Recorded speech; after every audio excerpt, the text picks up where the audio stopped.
معلم في مدرسته؟ في المدرسة 4 معلمين. من هم المعلمون؟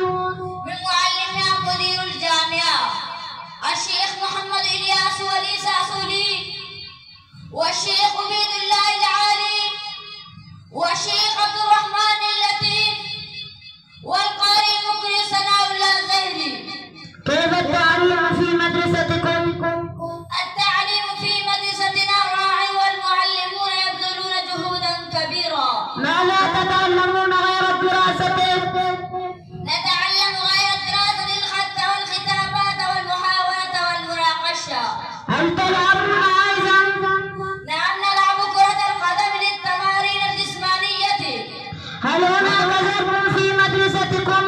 لا أبدا، معلمون رحماء ولطفاء. جزاكم